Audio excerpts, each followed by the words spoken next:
The crack of a rifle echoed through the pine-scented air as Ruby Grayson squeezed the trigger, sending a warning shot over the heads of the 5 men advancing toward her homestead. The Montana Territory sun beat down mercilessly in the summer of 1878, highlighting the dust kicked up by their horses as they approached the small cabin she'd built with her own 2 hands over the past year.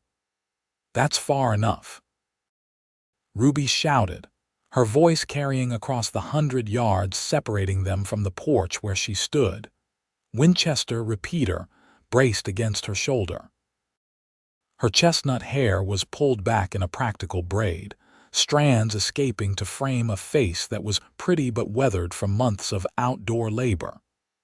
"This land is registered to me fair and square." The lead rider, a burly man with a thick mustache and expensive clothes that marked him as someone with money, raised his hand to halt the others. "Miss Grayson," he called out, his voice carrying a note of practiced patience that didn't match the coldness in his eyes. "I'm Horace Blackwell of the Montana Mining Company. There's been a mistake with your claim. This land has valuable copper deposits, and our company has prior rights to—" "There's no mistake," Ruby cut him off, not lowering her rifle an inch. At 26, she'd spent the last 5 years of her life saving every penny from her work as a seamstress back in St. Louis to purchase this plot of land. "I have the deed signed by the land office in Helena. This property is mine, fair and legal." Blackwell's face darkened. "The territorial government may reconsider that position when they understand the circumstances. We're prepared to offer you fair compensation to avoid any unpleasantness." "I'm not selling," Ruby declared firmly. "Not to you or your company." One of the other men, a thin, rat-faced individual, spat on the ground. "Women ain't got no business owning property anyway. This ain't proper." Ruby's finger tightened on the trigger, her blue eyes flashing with fury. "Take one more step toward my cabin, and you'll find out just how improper I can be." The standoff might have escalated then, and there if not for the sound of approaching hoofbeats from the trail to the east. All eyes turned to see a lone rider appearing through the trees, moving at a steady canter toward the confrontation. The newcomer rode a powerful dun stallion, his lean frame draped in a dust-covered duster that couldn't hide his broad shoulders. A well-worn Stetson shaded eyes that took in the scene with calculated precision, missing nothing as he approached. When he reined in his horse about 20 yards from the group, Ruby could see him clearly. He was perhaps 30, with a strong jawline shadowed by several days' worth of stubble. There was something in the way he carried himself that spoke of capability and confidence without brashness. "Afternoon," he said simply, his deep voice carrying across the distance. His gaze swept from Ruby to the 5 men and back again. "This doesn't concern you, stranger," Blackwell said sharply. "Move along." The rider ignored him, instead looking directly at Ruby. "Everything all right here, madam?" Before she could answer, the rat-faced man cut in. "She's being unreasonable about a business proposition."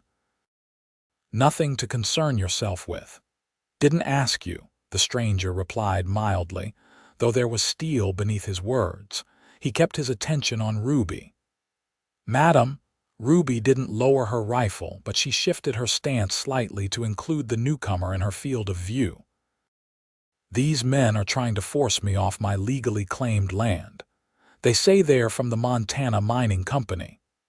The stranger nodded slowly, then deliberately dismounted. With practiced ease, he looped his reins around his saddle horn, trusting his horse to stay put. As he stepped forward, Ruby noticed the well-worn Colt .45 holstered at his hip, carried with the ease of someone who knew how to use it but didn't feel the need to flaunt it. "Seems to me," he said as he walked to stand alongside Ruby's porch, "that the lady has made her position clear." He looked up at her with a slight nod, then back at the 5 men. Now it's 6 against 5. Blackwell's face flushed with anger. You don't want to make an enemy of me or my company, Cowboy. Name's Wade Anderson, he replied evenly. And I've made enemies of worse men than you. The tension in the air was palpable as neither side seemed willing to back down. Finally, Blackwell made a disgusted sound and jerked his horse around. This isn't over, Miss Grayson, he warned. We'll be back with proper documentation from Helena. You'll see there's been a mistake. Looking forward to it, Ruby replied coolly, her rifle still at the ready. The 5 men rode off, dust billowing behind them as they headed back toward the trail that led to Georgetown, the nearest settlement 15 miles away. Only when they were well out of sight did Ruby finally lower her rifle, her arms trembling slightly from the strain of holding it at the ready for so long. She glanced at the man called Wade Anderson, who still stood at the base of her porch steps. "Thank you," she said, though the words felt inadequate for what he'd done. "But you shouldn't have gotten involved. Those men represent powerful interests in the territory." Wade Anderson shrugged. Couldn't ride past a lady being bullied 5-1. His eyes, a clear gray-green, assessed her with quiet appreciation. "You handled yourself well." "I've had practice," Ruby replied, finally allowing herself to relax marginally. "Been on my own a long time." Wade nodded thoughtfully. "Your claim's solid." "As bedrock," Ruby confirmed, patting the pocket of her work dress where she kept her folded deed. "Paid cash and registered it proper at the land office in Helena 6 months ago. Started building this cabin the next day." Wade's eyes drifted over the sturdy log structure. It wasn't large, but it was well built, with tight corners and a proper stone chimney. The cleared land around it showed evidence of recent plowing, and a small corral housed a mule and a speckled mare. "You did this yourself?" he asked, unable to keep the admiration from his voice. Ruby's chin lifted with pride. "Every log, every nail. Had some help raising the roof beams from a passing family of homesteaders, but the rest is my work." Wade nodded again, impressed. "They won't give up easy if there's copper in these hills." "There is," Ruby admitted. "Found some traces in the creek bed last month. Didn't think much of it until these vultures showed up yesterday, offering to buy me out for a pittance." Wade's expression grew thoughtful. "Mind if I water my horse? Been riding since dawn." Ruby hesitated only briefly before nodding toward the well she'd dug at the side of the cabin.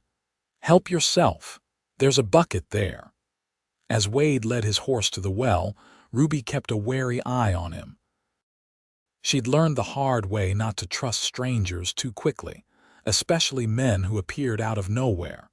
Yet something about Wade Anderson's straightforward manner put her more at ease than she'd felt around anyone in a long time. "Where you heading?" she asked as he drew water for his horse. "Nowhere particular," Wade replied, letting his stallion drink. "Been working cattle up north near Fort Benton. Decided it was time for a change." Ruby studied him. He had the lean build and weathered look of a man who'd spent most of his life outdoors. His hands were calloused, his movements efficient. Everything about him spoke of competence and self-sufficiency qualities Ruby respected. "Well, Mr. Anderson, I appreciate your assistance today, but I can handle my own troubles," she said, finally setting her rifle aside and brushing off her skirts. "I expect those men will be back, and I wouldn't want you getting caught in something that's not your fight." Wade finished watering his horse before responding. When he looked up at her, there was a hint of amusement in his eyes. "Miss Grayson, no disrespect intended, but I suspect you're going to need more than determination and a rifle when they return. Men like Blackwell don't take kindly to being refused, especially not by a woman on her own." Ruby bristled slightly. "I've been managing on my own just fine."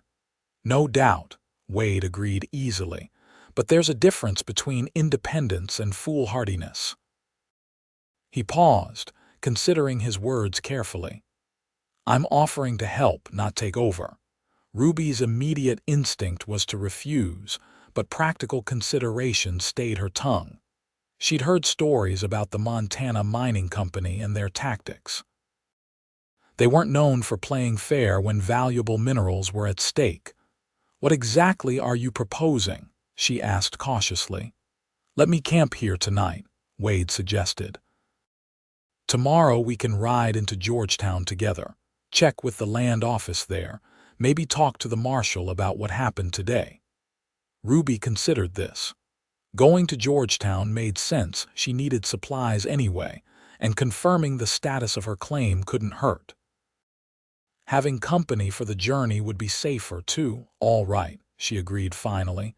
"You can make camp by the creek, but just for tonight." Wade touched the brim of his hat.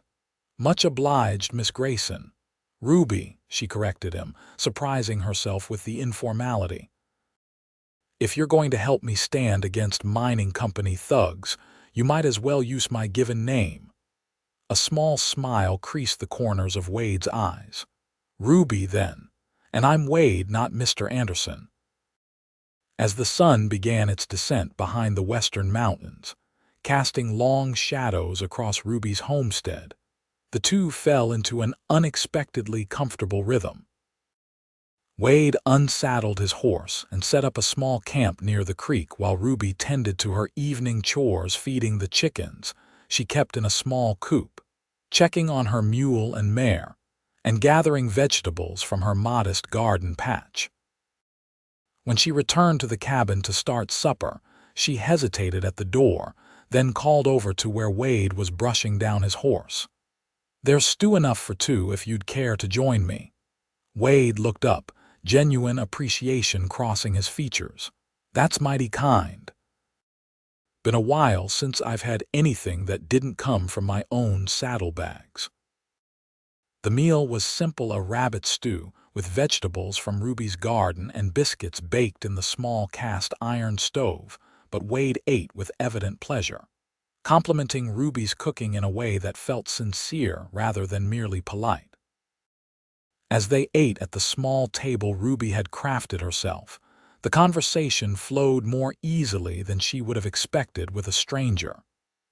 Wade told her about his years working cattle on ranches throughout the territories, from Texas up through Wyoming and Montana. He spoke without embellishment or boasting, just matter-of-fact recountings of a life spent mostly under open skies. "What brought you out here alone?" he asked eventually, when he'd finished his second helping of stew. "Most women I know wouldn't take on homesteading without family." Ruby was silent for a moment, considering how much to share. "I was a seamstress in St. Louis," she finally said. "Made a decent living, but every day was the same, sitting in someone else's shop, sewing dresses for women who treated me like I was invisible." She looked around her cabin, a touch of pride in her eyes. "Wanted something that was mine, something I built myself."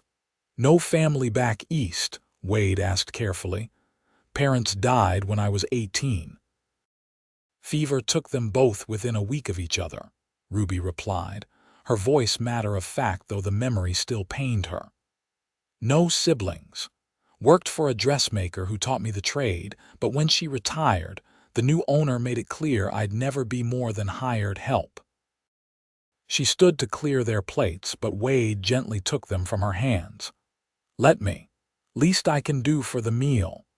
As he washed the dishes in the basin she'd set up, Ruby found herself watching his movements. There was an economy to them, nothing wasted, nothing showy. In that way he reminded her of herself, practical, self-contained. "What about you?" she asked. "No roots anywhere." Wade's hand stilled momentarily before continuing their task. "Had a family once. Lost them to cholera when I was 22. Wife and baby daughter." He said it simply, without obvious emotion, but Ruby could sense the depth of loss beneath his words. "I'm sorry," she said softly. Wade nodded acknowledgement but didn't elaborate. When he'd finished with the dishes, he dried his hands on the towel she provided and moved toward the door. "Better turn in. Dawn comes early." Ruby walked him to the door, suddenly aware of how alone they were out here, miles from the nearest neighbor. Yet she felt no fear of this man, only a curious sense of connection she couldn't quite explain.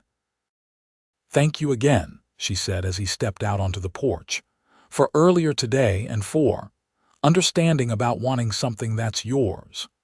Wade turned to face her, his expression softening in the fading light. "People like us know what it means to build something from nothing," he said quietly. "Worth fighting for." Their eyes held for a moment longer than was necessary before Wade tipped his hat and headed back toward his camp by the creek. Ruby watched him go, a strange mixture of emotions stirring within her that she wasn't ready to examine too closely. She closed the door and secured the latch, listening to the familiar night sounds of her homestead. For the first time in months, she didn't feel completely alone out here in the wilderness. The feeling was both comforting and unsettling. As she prepared for bed, Ruby found herself hoping that Wade Anderson might stay a little longer than just the one night he'd mentioned. Not that she needed help, she reminded herself firmly. She'd managed just fine on her own, but something about having him nearby felt right in a way she hadn't experienced in a very long time. Dawn broke clear and cool the next morning, with mist rising from the creek and dew sparkling on the grass around Ruby's cabin. She'd risen early, as was her habit, and was already feeding her chickens when Wade emerged from his bedroll by the creek, his hair slightly tousled but his eyes alert. "Morning," he called, reaching for his hat. "Mind if I fetch some water for coffee?" Ruby nodded toward the well. "Help yourself. I've got breakfast going inside when you're ready." By the time Wade had washed up and seen to his horse, Ruby had a simple but hearty breakfast of cornmeal mush, bacon, and coffee waiting. They ate mostly in comfortable silence, both naturally early risers who didn't feel the need for much conversation before the day properly began. As they finished their coffee, Ruby laid out her plan. "I need to pick up supplies in Georgetown: flour, salt, ammunition, a few tools. While we're there, we can check with the land office about my deed and see if the marshal might have something to say about Blackwell and his threats." Wade nodded agreement. Best to secure your legal standing before they try anything else. Men like that tend to look for any loophole they can find. They set out within the hour, Ruby riding her speckled mare and Wade on his dun stallion. The 15 miles to Georgetown would take most of the morning at an easy pace. The trail wound through stands of pine and aspen, following the natural contours of the land as it gradually descended toward the more settled valley, where the town had sprung up during a minor gold rush 15 years earlier. As they rode side by side where the trail permitted, Ruby found herself studying Wade covertly. In the morning light, she could see the faint lines around his eyes that spoke of years squinting against sun and wind. There was a small scar at the corner of his jaw, and his hands on the reins were strong and capable. He rode with the easy confidence of a man who'd spent most of his life in the saddle. "How'd you end up here?" she asked eventually, breaking the comfortable silence. "You said you were coming from Fort Benton," Wade nodded.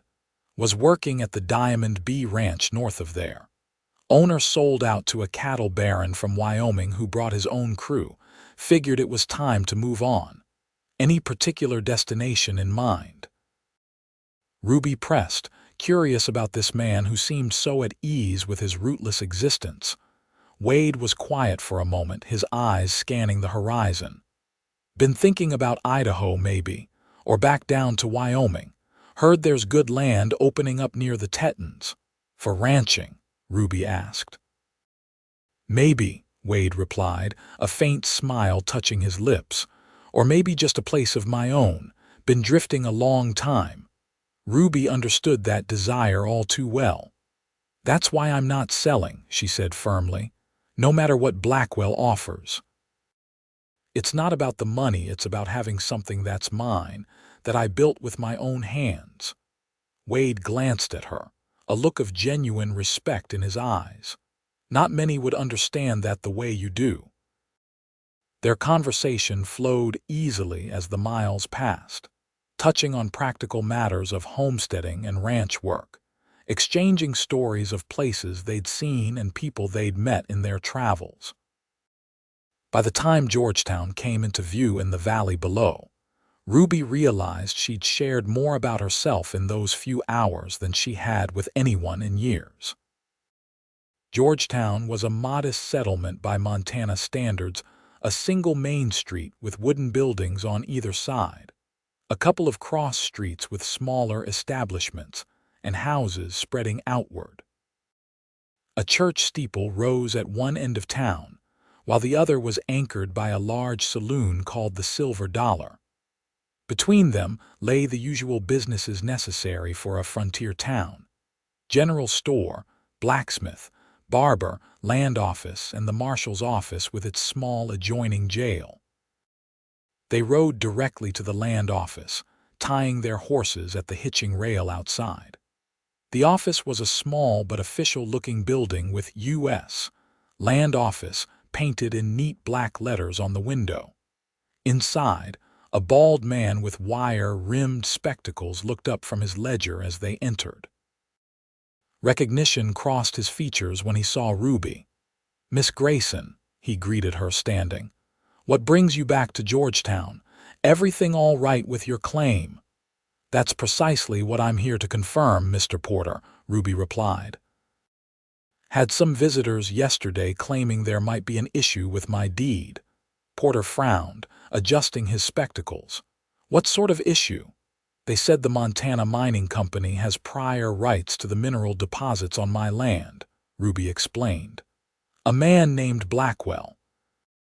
Porter's expression darkened at the name. "Horace Blackwell has been causing trouble throughout the territory. His company has been trying to consolidate claims wherever they find copper traces." He shook his head. "But I can assure you, Miss Grayson, your deed is entirely in order. I recorded it myself." "Mind if we take a look at the official record?" Wade asked, speaking for the first time since they'd entered. Porter glanced at him curiously, then back at Ruby, who nodded. "This is Wade Anderson," she introduced him. "He happened by when Blackwell and his men were pressuring me yesterday." "Of course," Porter agreed, turning to a large ledger on his desk. He flipped through several pages before finding the entry he sought. "Here we are. Ruby Grayson, 160 acres along Pine Creek, northwest quarter of Section 22. Paid in full, properly surveyed and registered on March 12, 1878. He looked up at them. "Everything is in perfect order." "Could we get a certified copy of the registration?" Wade asked. "Might be useful to have on hand." Porter nodded. "Certainly. Will take me about an hour to prepare it properly." "We have other errands in town," Ruby said. "We'll come back for it before we leave." As they stepped back onto the boardwalk outside, Wade turned to Ruby. "I think we should speak with the marshal next. Blackwell's threats should be on record." Ruby agreed, and they made their way down the street to the marshal's office. Marshal Johnson was a grizzled veteran of frontier law enforcement, his salt and pepper mustache and weathered face suggesting he'd seen just about everything in his years wearing the badge. He listened gravely as Ruby recounted the confrontation at her homestead, occasionally asking a clarifying question. When she'd finished, he leaned back in his chair with a troubled expression. "Can't say I'm surprised," he admitted. "Blackwell's company has been buying up claims all through this part of the territory. Most folks sell when they wave enough money in their faces." He gave Ruby an appraising look. "Not many stand firm the way you did." "So you've had other complaints about them?" Wade asked. The marshal nodded slowly. Nothing I could act on directly. They stay just on the legal side of things officially anyway. But there have been rumors of claim jumpers working for them, mysterious accidents befalling those who refuse to sell. He stroked his mustache thoughtfully. Nothing proven, mind you. And nothing will be proven if nobody stands up to them, Ruby said firmly. That's the spirit, Miss Grayson, the marshal approved. I'll make a note of your complaint. If they return and make explicit threats, you let me know immediately. He glanced at Wade. Good thing you happened by when you did, Anderson. Blackwell usually travels with some unsavory types. I'll be keeping an eye on Miss Grayson's property for a while, Wade said, the statement surprising Ruby slightly. They hadn't discussed any arrangement beyond this trip to town. The marshal nodded, seemingly relieved. That's good to hear.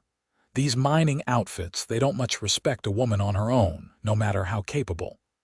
After leaving the marshal's office, they made their way to the general store, where Ruby efficiently gathered the supplies she needed. Wade added coffee and ammunition to her order, insisting on paying for his own items despite Ruby's protest that he was helping her. We're not keeping score, he told her quietly as the shopkeeper wrapped their purchases. Just two people helping each other along the way. There was something in his tone that warmed Ruby unexpectedly. She'd been so fiercely independent for so long that the idea of accepting help without obligation felt almost foreign. Yet with Wade, it seemed natural somehow. Their last stop was the livery stable, where Ruby arranged to borrow a pack mule for transporting their supplies back to her homestead. The stable owner, a jovial man named Peterson, insisted on checking her mare's shoes before they headed back, discovering that one was loose and needed immediate attention. Might take an hour or so, Peterson informed them. Got another horse ahead of yours needs shoeing. That works out well, Ruby said. We need to pick up some papers at the land office anyway. As they walked back toward the center of town, Wade suddenly tensed beside her. Following his gaze, Ruby spotted Horace Blackwell and two of his men emerging from the Silver Dollar Saloon. Let's avoid them if we can, Wade murmured, placing a gentle hand at her elbow to guide her toward a small cafe across the street. But they were too late.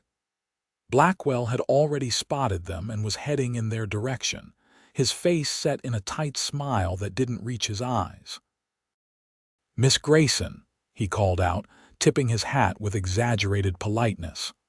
What a pleasant surprise. And Mr. Anderson, isn't it? Still involving yourself in matters that don't concern you, I see.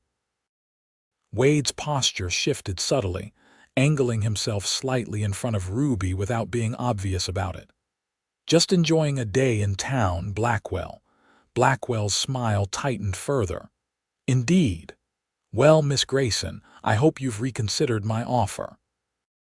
The Montana Mining Company is prepared to be quite generous. My land is not for sale, Ruby replied evenly. And we've confirmed with the land office that my claim is entirely valid. Something ugly flickered in Blackwell's eyes before he composed himself. Legal matters can be so complex sometimes. Misunderstandings happen. Documents get lost or altered.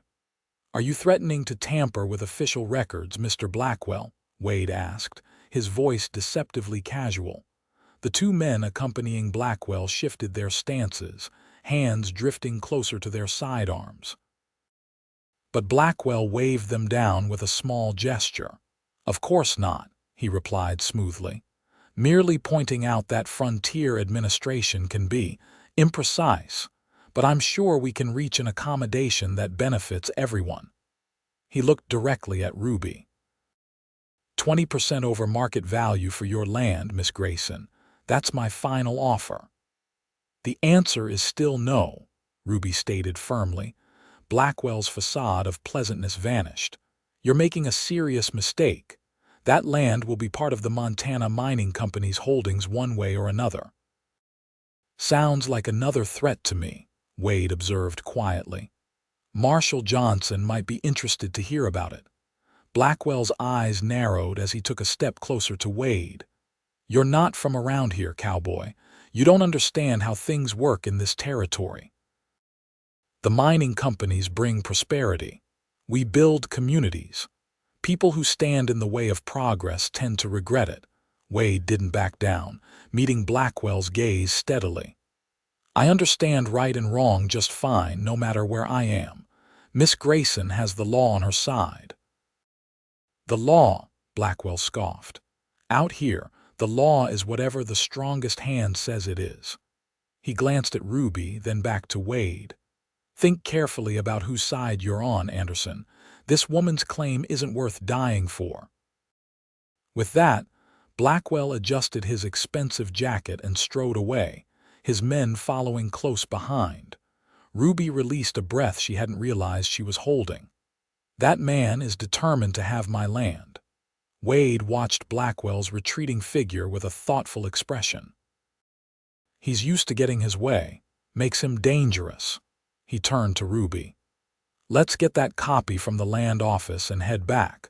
I don't like the idea of your place sitting empty too long. They collected the certified copy of Ruby's land registration from Porter, who seemed nervous and kept glancing toward the door as he handed over the document. Be careful, Miss Grayson, he advised in a low voice. Blackwell was in here earlier asking questions about your claim. I told him everything was in order, but he didn't seem pleased. Ruby thanked him for the warning, tucking the precious document securely inside her jacket.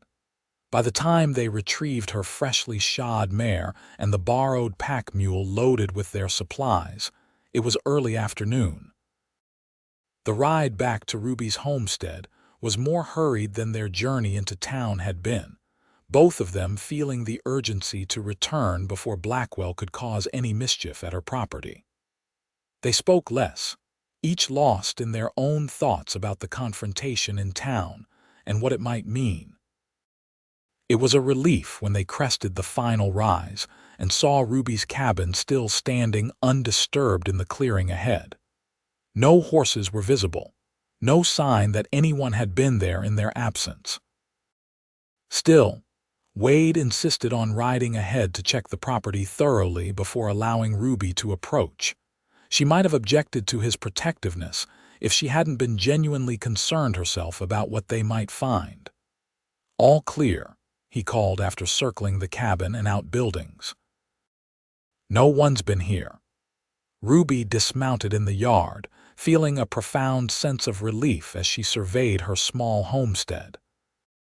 Everything was just as she'd left it, the chickens scratching in their pen, smoke still rising faintly from the banked fire in her stove, her garden peaceful in the afternoon sun.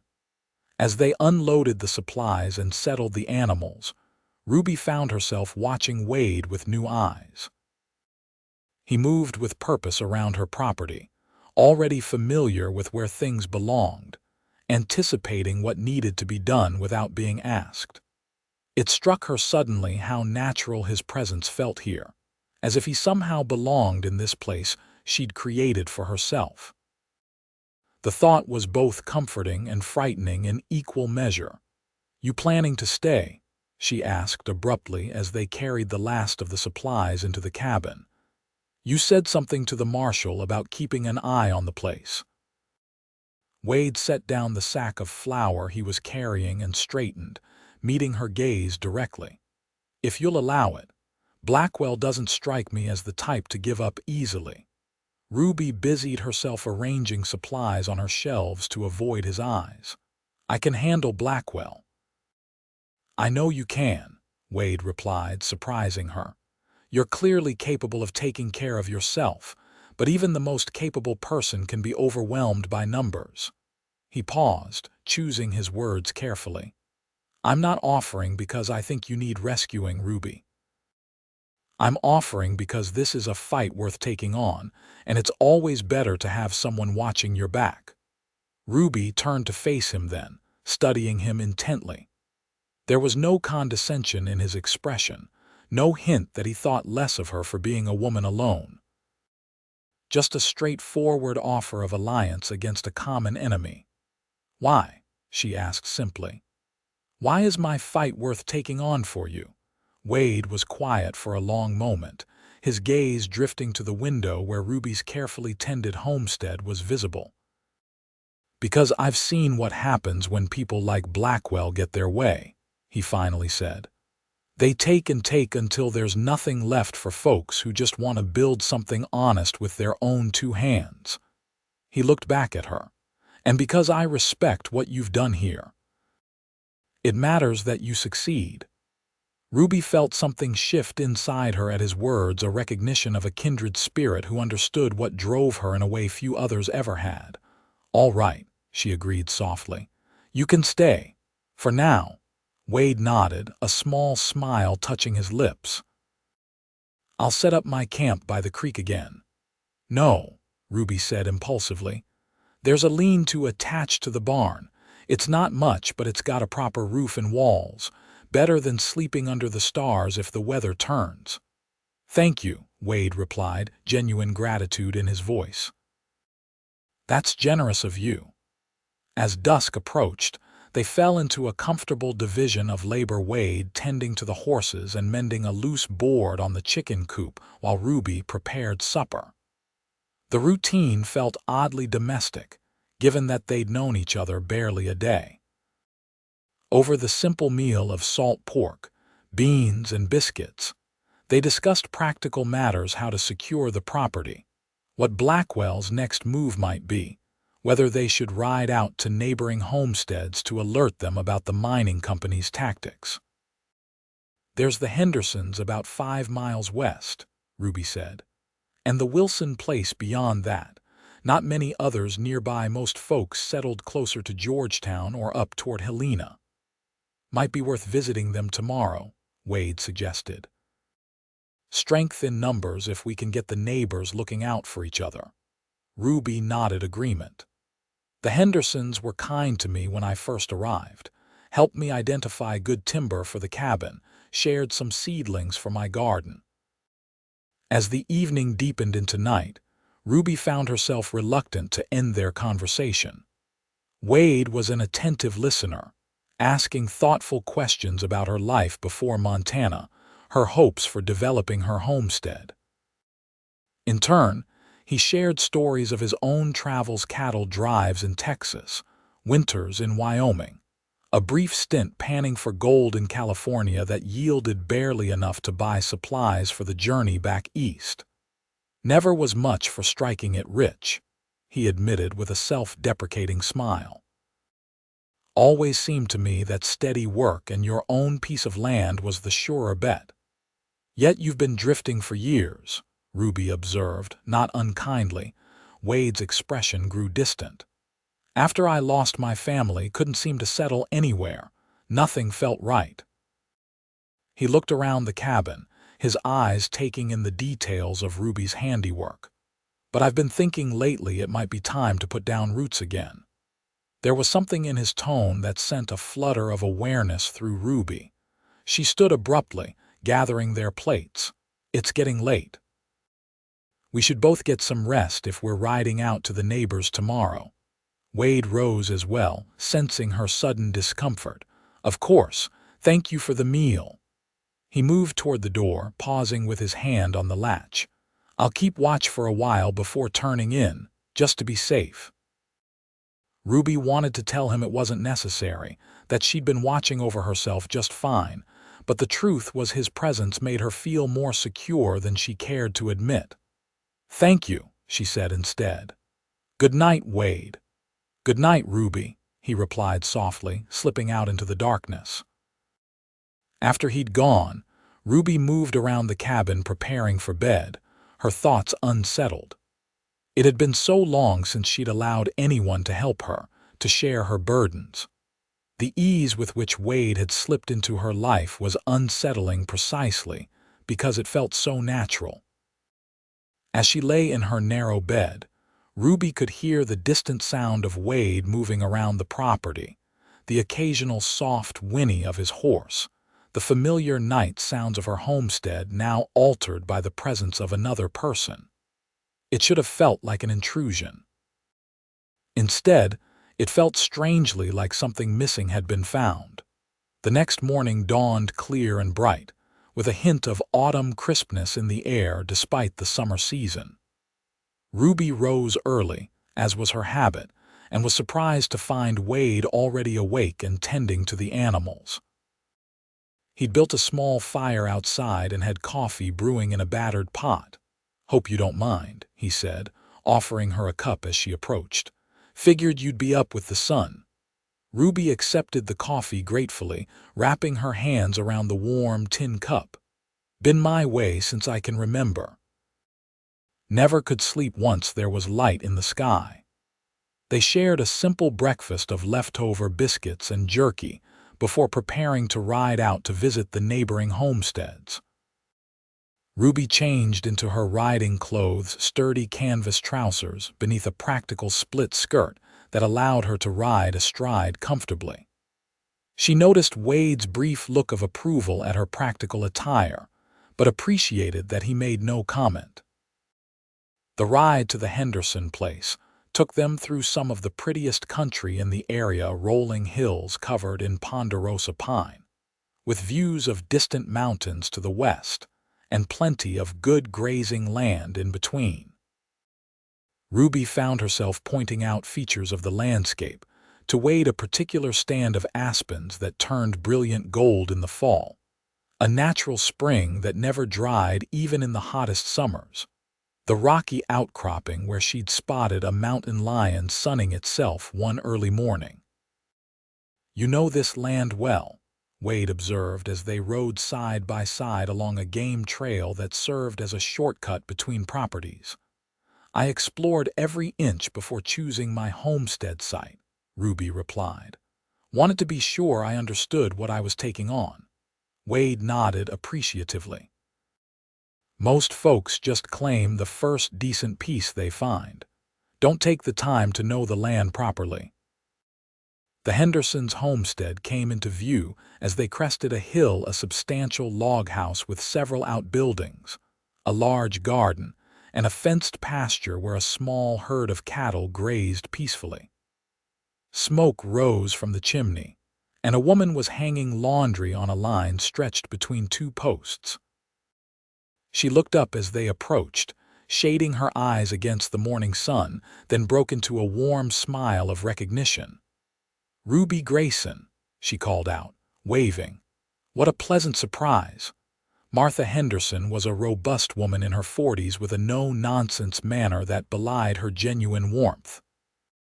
She welcomed them into the yard, calling for her husband to come out from the barn where he was working.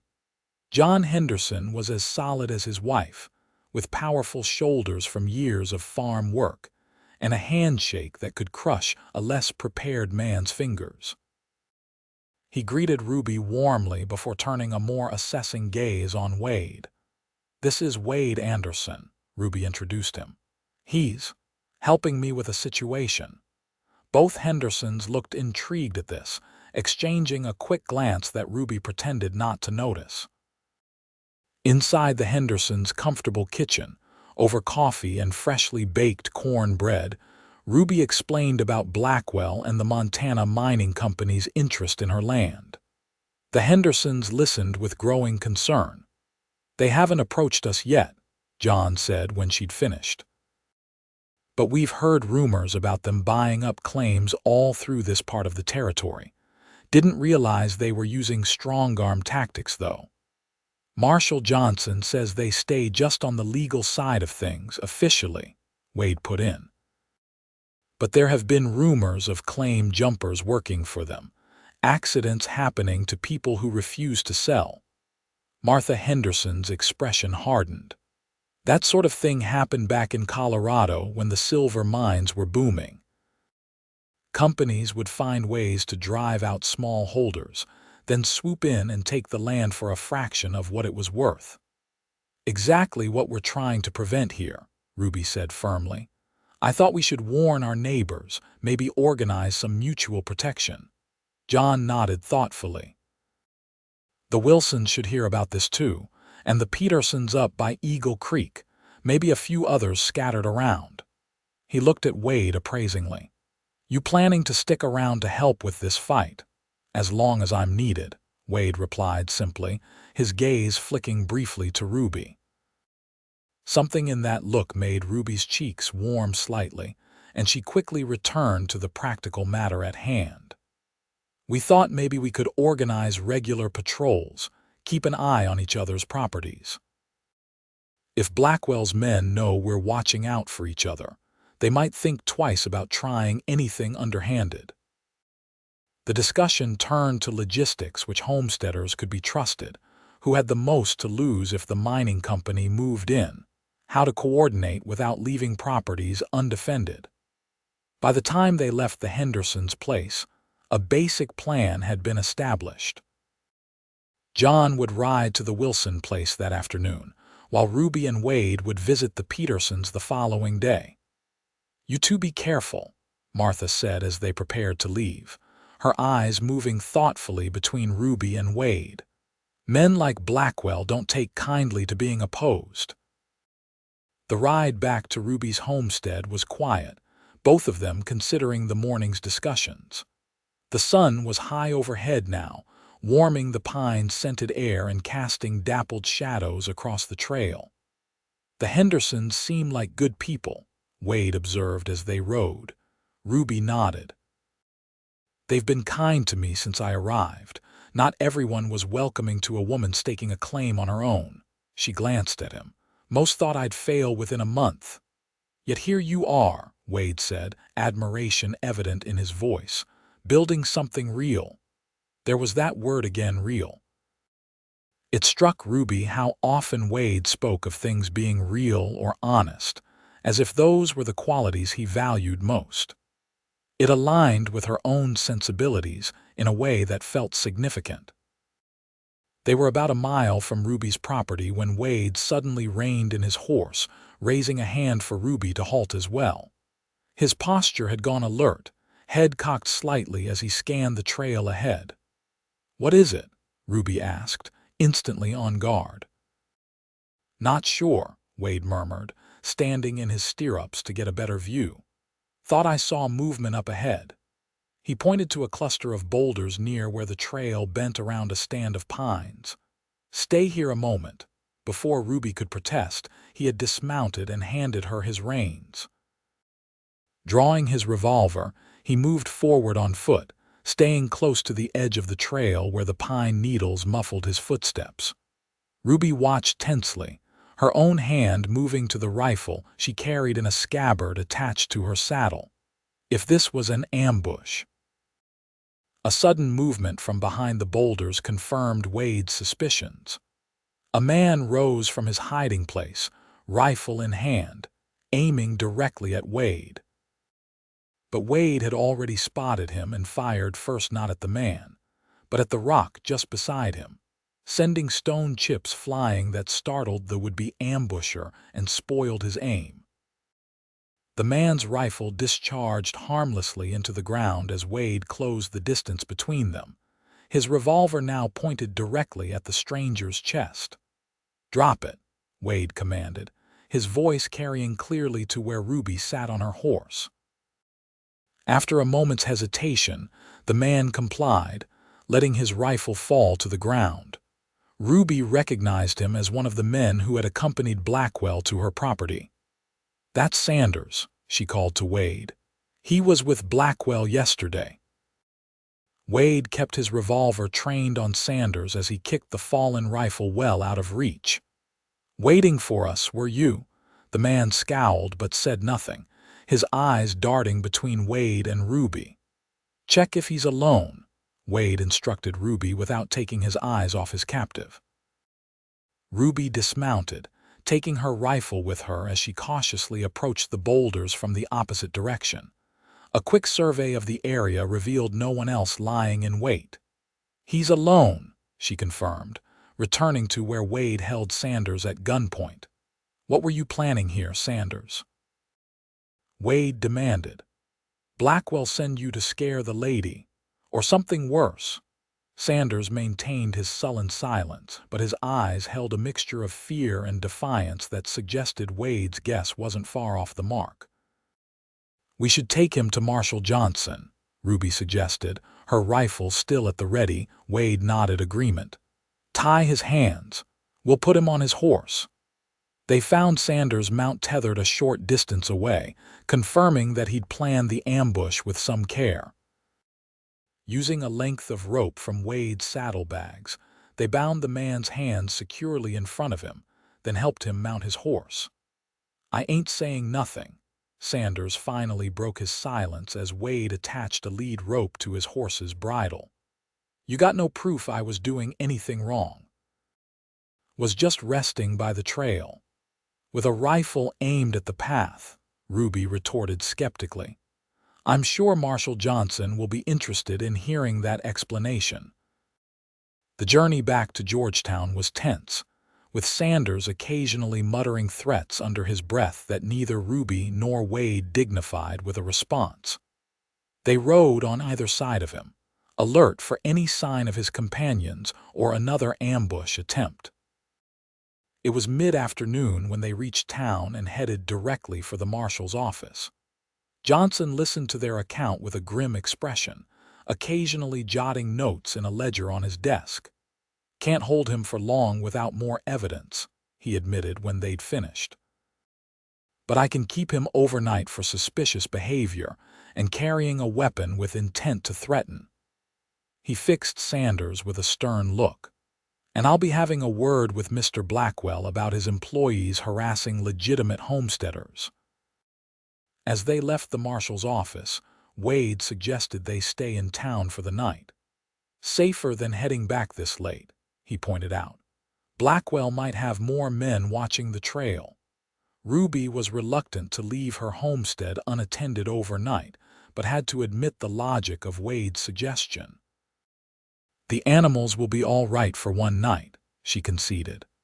"I made sure the chicken coop was secure before we left, and the horses are in the corral with plenty of water." Georgetown had a small hotel above the cafe where they had eaten the day before. Ruby took a room there while Wade arranged to sleep in the livery stable with their horses, both to save money and to ensure the animals weren't tampered with overnight. They met for supper at the cafe, both feeling the weight of the day's events. The attempted ambush had made clear that Blackwell was willing to go beyond legal channels to get what he wanted. "What do you think they plan to do?" Ruby asked quietly as they waited for their meal. "Sanders, I mean." Wade considered this, his expression serious. "Best case, scare you. Worst case." He didn't finish the thought, but Ruby could fill in the blanks herself. Claim jumpers had been known to resort to violence when other tactics failed. "We need to be more careful," she said. "Set up watches at night, maybe." Wade nodded agreement. "The neighbor network is a good start, but we might need to consider bringing in more help." Their conversation was interrupted by the arrival of their food, simple but hearty plates of beef stew and potatoes. As they ate, Ruby found herself studying Wade across the table. In just 2 days, he'd become an ally she increasingly trusted. There was a steadiness to him, a quiet competence that was reassuring without being overbearing. "Tell me something," she said suddenly. "If you could have your own place again, not drifting anymore, what would it be like?" "What would you build?" Wade seemed surprised by the question, but gave it serious consideration. "Something not too different from what you've started," he admitted after a moment. "Good water source, mixed terrain for different uses. A solid cabin to start with room to expand. Maybe a proper barn eventually." His eyes took on a distant quality. "Always thought I'd like to raise horses. Good stock, carefully bred, not too many but quality animals." The image he painted was so compatible with Ruby's own vision for her homestead that it caught her off guard. She'd always imagined developing her property slowly over time, adding more livestock, perhaps cultivating part of the meadow for hay, eventually building a larger house to replace the small cabin. "That sounds," "Right," she said softly, not quite meeting his eyes. Something shifted in Wade's expression then, a warmth that hadn't been there before. "Yes," he agreed simply. "It does." The moment stretched between them, filled with unspoken possibilities that neither was quite ready to voice. Finally, Ruby broke the silence, returning to practical matters. "We should head back early tomorrow. I'm worried about leaving the place unattended too long, especially now that we know Blackwell's men are watching the trails." "We'll leave at first light," Wade assured her, "and we'll be more careful on the return journey." After supper, Wade walked Ruby back to the hotel, both of them alert for any sign of Blackwell or his men. The town was quiet, with only the usual evening activities, a few men entering or leaving the saloon, a couple strolling along the boardwalk, the blacksmith closing up his shop for the day. At the hotel entrance, Ruby paused, suddenly feeling awkward. "Thank you," she said, "for everything today. If you hadn't spotted Sanders, you'd have spotted him yourself eventually," Wade replied with quiet confidence. "But I'm glad I was there." Ruby nodded, then impulsively reached out to touch his arm briefly. "Good night, Wade, be careful." "Always am," he assured her with a small smile. "Sleep well, Ruby." She watched him walk away toward the livery stable, a tall figure moving with purpose through the gathering twilight. Only when he was out of sight did she turn and enter the hotel, making her way up the narrow stairs to her rented room. As she prepared for bed in the small, sparse room, Ruby found her thoughts continually returning to Wade. Their conversation over supper had revealed a shared vision that was both comforting and unsettling. For so long, she'd defined herself by her independence, her ability to manage alone. Yet in just 2 days, Wade had shown her a different possibility, one where independence didn't have to mean solitude, where strength could be multiplied rather than divided when shared. The thought kept her awake long after she should have been sleeping, her mind turning over possibilities she'd never seriously considered before. Dawn found Ruby already dressed and waiting at the livery stable when Wade emerged from the stall where he'd spent the night. He looked rested despite his rough accommodations, and greeted her with a nod and a cup of coffee from the pot he'd brewed on a small fire outside. "Horses are ready," he told her as she accepted the coffee gratefully. "Thought we might take a different trail home, just to be safe." Ruby agreed, and within half an hour they were riding out of Georgetown, taking a less direct route that would bring them to her homestead from the north rather than the east. The path was rougher, winding through more heavily forested terrain, but it was less likely to be watched. They rode mostly in silence, both alert for any sign of trouble. The events of the previous day had heightened their awareness of the dangers they faced. Blackwell wasn't the type to give up easily, and the arrest of one of his men might only make him more determined. It was nearly noon when they finally approached Ruby's property from the ridge that formed its northern boundary. From this vantage point, they could see the entire homestead spread out below them, the cabin with its stone chimney, the small barn and chicken coop, the corral where her mule was visible grazing peacefully. "Looks quiet," Wade observed, scanning the surroundings carefully before they descended. Ruby nodded, but something didn't feel right. "The chickens," she said suddenly. "They should be out in the yard by now." Wade followed her gaze to the chicken coop. Sure enough, there was no sign of the half-dozen hens that should have been scratching in the dirt around the small structure. "Stay here," he instructed, drawing his revolver. "I'll check it out." "No," Ruby countered firmly. "It's my place. We go together." Wade gave her a searching look, then nodded, respecting her decision. "Stay alert. If there's trouble, don't hesitate to shoot." They approached cautiously, circling wide to come in from the west, where a stand of pines provided some cover. As they drew closer, Ruby could see that the door to the chicken coop was ajar, something she would never have left that way. Her heart sank as they reached the small structure. Inside, the chickens lay dead, their necks wrung. A message had been scrawled in charcoal on the interior wall. "Next time it won't be chickens." Ruby felt a cold fury building inside her at the sight. These weren't just livestock, they were animals she'd raised from chicks, part of the life she'd built here with her own hands. Wade's expression darkened as he took in the scene. "Coward's work," he said quietly, his hand tightening on his revolver.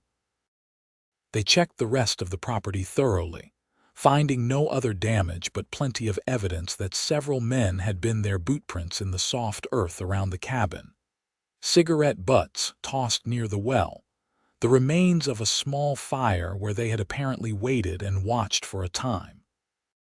Inside the cabin, nothing had been taken, but Ruby's few possessions had been roughly handled, her trunk of clothing overturned, dishes left broken on the floor, the mattress on her bed slashed open with a knife. The violation of her home hit Ruby harder than she expected. She stood in the middle of the cabin, surveying the damage with a tight jaw and eyes that refused to shed the tears pressing behind them. Wade moved quietly around the space, righting overturned furniture, gathering broken items, his anger evident in the careful control of his movements. "They want you to run scared," he said finally, setting her rocking chair upright again. "Want you to feel like you can't be safe here." "I know," Ruby replied, her voice steady despite the emotion churning inside her. "But I'm not running." Wade stopped what he was doing and looked at her directly. "No," he agreed, a note of respect in his voice. "You're not."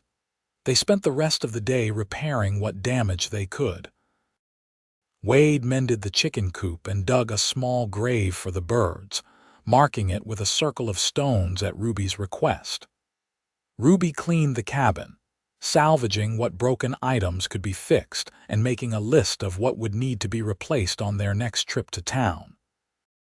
By evening, the homestead was mostly restored to order, though the memory of the invasion lingered in small details: the missing chickens, the knife slashes in her mattress that Ruby had temporarily repaired with careful stitching, the broken plate that Wade had glued back together, but which would never be quite whole again. As darkness fell, they sat on the porch steps with cups of coffee, watching the stars appear one by one in the vast Montana sky.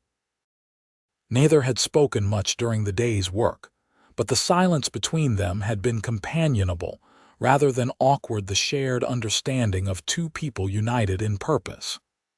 "We should take turns keeping watch tonight," Wade suggested, his eyes scanning the darkening tree line. "I'll take first shift, let you get some rest." Ruby nodded agreement. After the day's discoveries, neither of them was inclined to let their guard down. "Wake me at midnight, I'll take over then." Wade glanced at her, a question in his eyes. "You sure you want to stay here?" "We could ride to the Hendersons' place, come back in the morning." "No," Ruby said firmly. "This is my home, I won't be driven from it." She met his gaze directly. "Besides, running now would only tell Blackwell his tactics are working." Wade nodded, accepting her decision without argument. "We'll need to be ready if they come back."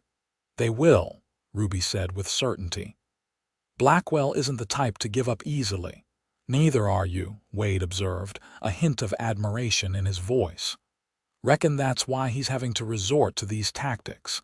He knows he can't intimidate you directly." Ruby allowed herself a small, grim smile. "My father used to say I was born stubborn and only got worse with age."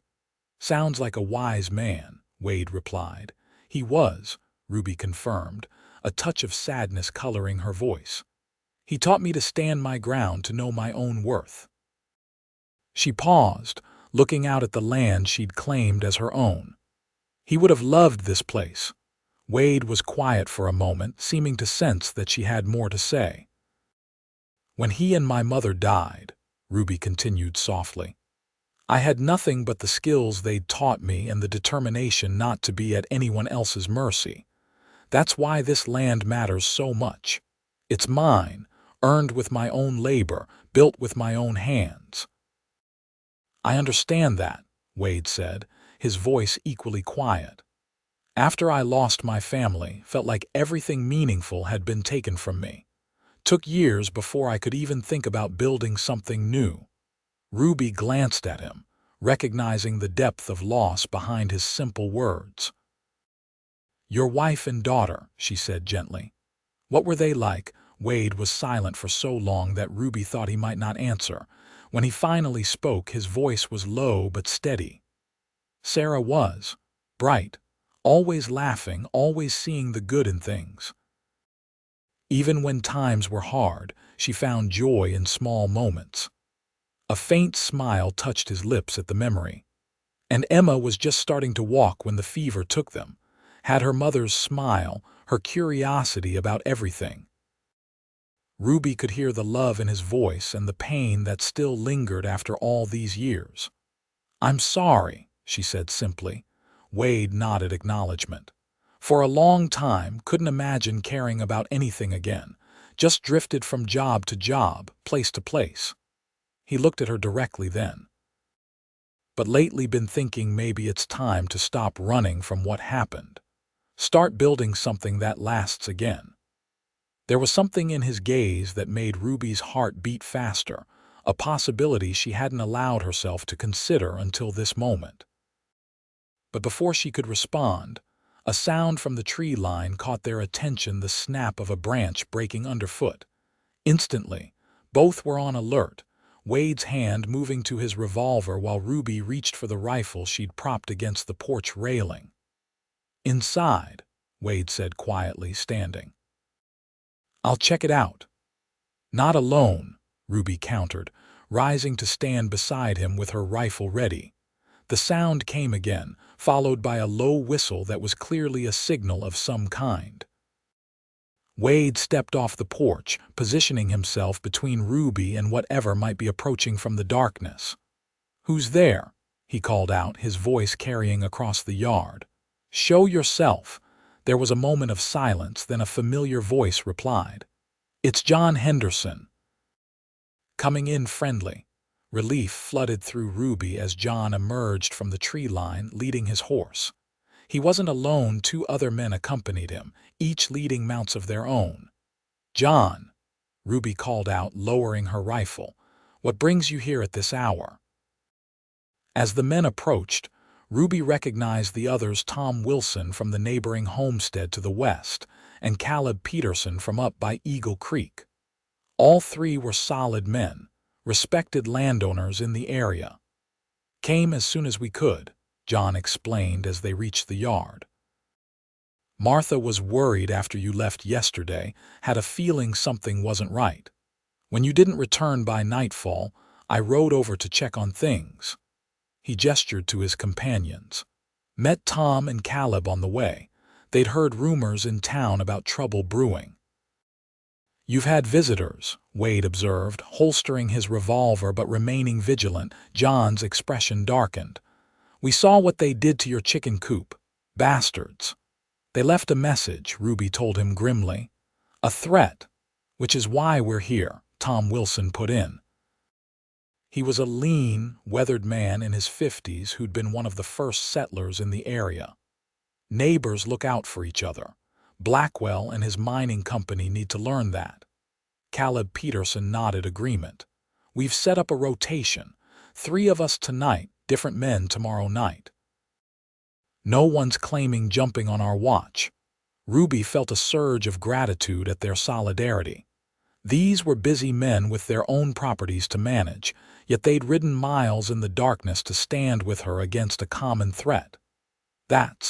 Thank you, she said, her voice thick with emotion. I don't know what to say. Nothing to say, John replied simply. You do the same for any of us.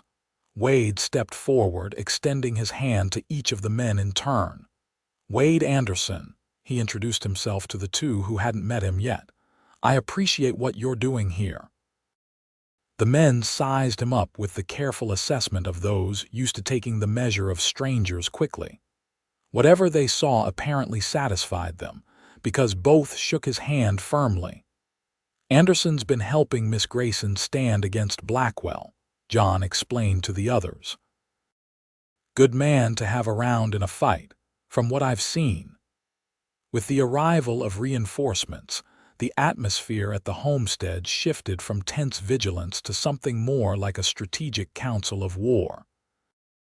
The men unsaddled their horses and set up a small camp in the yard while Ruby brewed fresh coffee and brought out what food she could spare. As they sat around a small fire, careful to keep it low enough not to be easily spotted from a distance, they discussed the situation in practical terms. Tom Wilson had heard from the stagecoach driver that Blackwell had telegraphed for additional men from Helena. Caleb reported seeing strangers asking questions around Georgetown about which properties in the area might have mineral deposits. "They're getting desperate," John observed. "Copper prices are rising back east with all the new electrical wiring being installed in city buildings. If there's a significant deposit on your land, Ruby, it could be worth a small fortune." "Which is why they won't give up easily," Wade added, his expression thoughtful. "But neither will we." As the men discussed watch rotations and strategies for securing the property, Ruby found herself watching Wade. He participated in the conversation as an equal, offering suggestions based on his experiences elsewhere, but never trying to dominate or impose his will. The other men seemed to accept his presence naturally, as if he belonged among them, and perhaps he did, Ruby thought. In just 3 days, Wade Anderson had become someone she trusted implicitly, someone who understood what she was fighting for because he valued the same things she did: independence, honesty, the right to build something with one's own hands. When the men had finished their coffee and moved to establish watch positions around the property, Ruby approached Wade privately. "You should get some rest," she told him. "You've barely slept since this all began." Wade's eyes met hers, concern evident in his gaze. "What about you?" "I'll sleep too," she assured him. "Knowing we have friends watching over us tonight."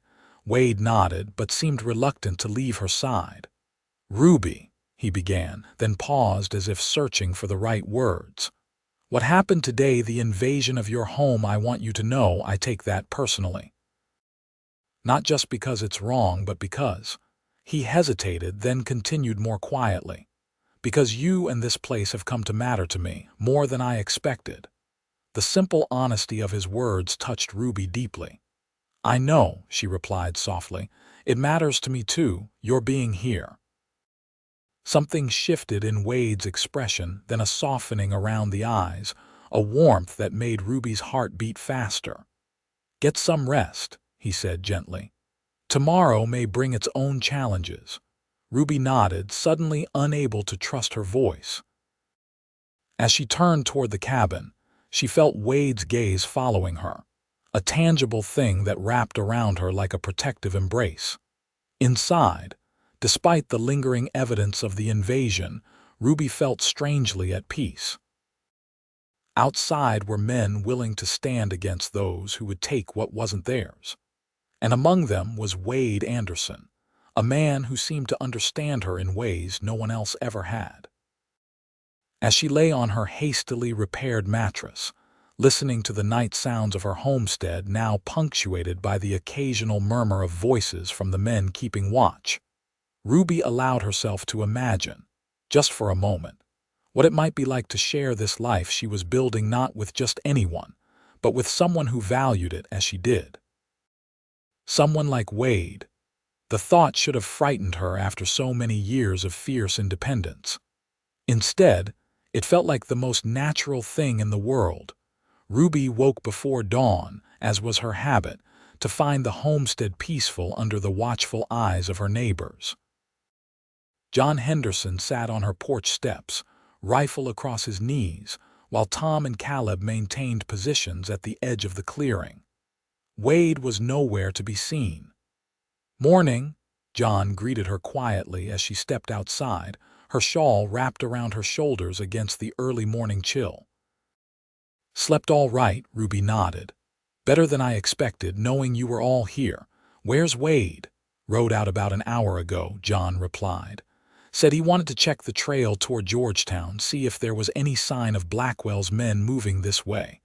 Ruby felt a twinge of concern. "Alone?" "That's not safe if they're watching the roads." "Man knows how to move quiet," John assured her. "Said he'd be back by breakfast." Sure enough, as the eastern sky began to lighten with the promise of dawn, Wade returned. Ruby was tending the stove inside when she heard the soft exchange of greetings between him and the men outside. Moments later, he appeared at the cabin door, his expression serious. "5 riders camped about 3 miles down the trail," he reported without preamble. "Blackwell's with them. They've got supplies for several days. Looks like they're planning to stay in the area." Ruby absorbed this news with a grim nod. "Waiting for us to let our guard down, I expect. Or for reinforcements," Wade agreed. "Either way, they're not giving up yet." The return of John, Tom, and Caleb to their own homesteads was delayed by this news. Instead, they gathered around Ruby's table to discuss strategy over a breakfast of bacon, biscuits, and strong coffee. "We need to bring this to a head," Tom suggested. "Can't keep a watch rotation indefinitely. We all have our own places to tend." "Agreed," Wade said, "but we need to do it on our terms, not Blackwell's." The discussion continued as they considered various approaches. Caleb suggested involving the territorial authorities, but John pointed out that the mining companies had significant influence with the government in Helena. A direct confrontation was deemed too risky, given that Blackwell's men likely outnumbered them and wouldn't hesitate to use force. Finally, Wade proposed a plan. "What if we make Blackwell think he's winning?" he suggested. "Let him believe Ruby's been scared off the property, that she's giving up her claim." Ruby frowned. "How would that help? It's exactly what he wants." "Only temporarily," Wade clarified. "You leave visibly, make it look like you're abandoning the place. Meanwhile, we set a trap. When Blackwell and his men move in thinking the property is vacant, we catch them in the act of claim jumping, with witnesses." "The marshal would have to act then," John said thoughtfully. "Especially if several respectable landowners were willing to testify." Ruby considered the plan. It had merit but also risks. "What if they damage the property once they think I'm gone? Or worse, what if they realize it's a trap? We'll need to be careful," Wade acknowledged. "Set it up right so they don't suspect anything."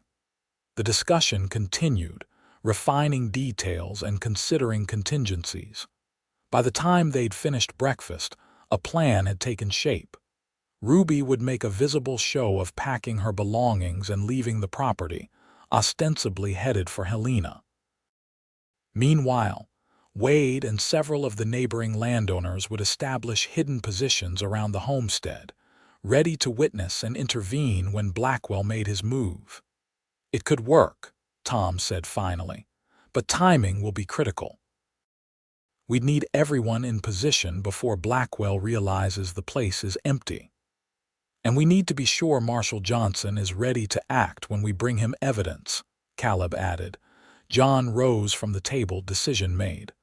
"I'll ride to Georgetown, speak with Johnson privately. Tom, you gather the others we can trust. Caleb, help Wade and Ruby prepare things here." As the men dispersed to their assigned tasks, Ruby found herself alone with Wade for a moment. "It's a good plan," she told him, "but I don't like the idea of appearing to give up, even as a ruse." Wade's expression was understanding.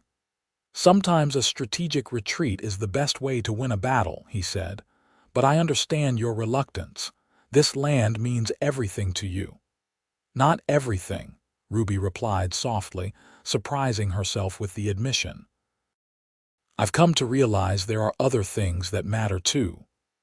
Their eyes met, and something unspoken passed between them, an acknowledgement of feelings that had grown rapidly but undeniably over the past few days.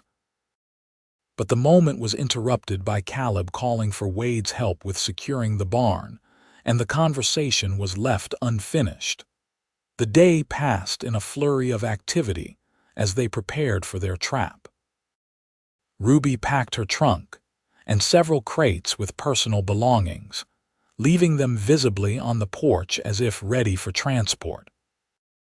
Wade and Caleb made subtle preparations around the property, establishing clear lines of sight from several potential hiding spots, securing the barn and outbuildings so they couldn't be easily damaged, creating small caches of supplies in case they needed to maintain their watch for more than a day. By mid-afternoon, John had returned from Georgetown with word that Marshal Johnson was cautiously supportive of their plan.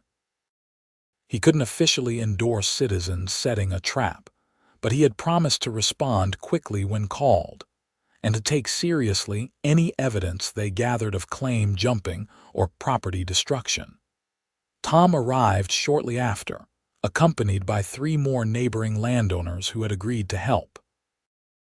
Ruby knew them all by sight, if not well personally solid men with their own stakes, in ensuring that the mining companies couldn't simply force out small holders whenever it suited them. As the sun began its descent toward the western mountains, final preparations were made. Ruby would leave at dawn the next morning, making sure she was observed by whoever Blackwell had watching the trails. The men would take up their positions before first light, concealed but with clear views of the cabin and surrounding areas. "How long do you think before Blackwell makes his move?" Ruby asked Wade as they checked the supplies in one of the hidden caches near the creek. "Not long," Wade replied thoughtfully. "He's an impatient man, used to getting his way. I'd guess he'll move within hours of seeing you leave." Ruby nodded, trying to quell the anxiety that rose at the thought of leaving her home vulnerable, even as part of a strategic plan. "And you'll be here," she said, more statement than question. Wade met her gaze directly. "I'll be here," he confirmed, his voice carrying a weight of promise that went beyond the immediate situation. "Nothing will happen to your home, Ruby. I give you my word." As darkness fell, the men who would keep watch that night took up their positions while the others bedded down to rest before the early start the next day. Ruby offered Wade the lean-to attached to the barn for the night, but he declined, preferring to sleep near the porch where he could respond quickly if needed. Unable to sleep despite her exhaustion, Ruby sat at her small table with a single candle burning, writing in the journal she'd kept since leaving St. Louis. She tried to capture the whirlwind of events that had transformed her quiet existence in just a few days: the threat to her land, the unexpected alliance with her neighbors, and most significantly, the arrival of Wade Anderson in her life. Her pen paused over the page as she considered how to describe this man who had come to mean so much to her in such a short time. Strong but not domineering, capable but never condescending. A man who understood the value of what she'd built because he carried the same dreams in his own heart. A soft knock at the door interrupted her thoughts. Setting aside her journal, Ruby moved to answer it, somehow knowing it would be Wade. He stood on her porch, hat in hand, his expression serious in the faint light spilling from the cabin. "Thought I saw movement at the edge of the clearing," he explained. "Just checking that you're all right." "I'm fine," Ruby assured him, stepping back to invite him inside. "Just couldn't sleep." Wade entered, his tall frame seeming to fill the small cabin in a way that felt protective rather than imposing. "Understandable," he said. "Big day tomorrow." Ruby nodded, suddenly aware of the intimacy of the moment, the two of them alone in her cabin, the single candle casting soft shadows, the night quiet around them.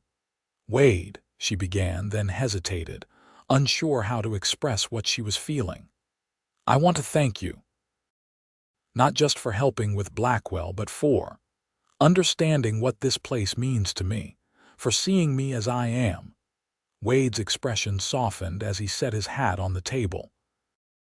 "Ruby," he replied, his voice low and earnest, "from the moment I rode up and saw you standing your ground against those men, I knew you were something special, a woman of rare courage and determination." He took a step closer, his eyes never leaving hers. "But it's more than that.